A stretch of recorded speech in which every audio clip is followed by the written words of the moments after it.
हम हूँ तो ऐनी प्रभु जी पीछे पीछे हो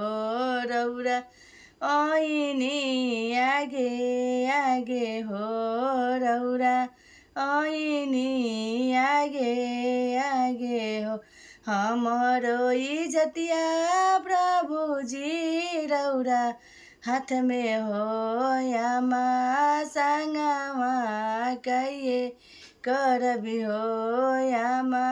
संगमा कहिए करबी हो अपना धनी के प्रभु जी लक्ष्मीनिया बुझबी हो हम हो नारायण बुझबी हो चरनिया धोई के पिए लेबो हो चरनिया धोई के पिए लेबो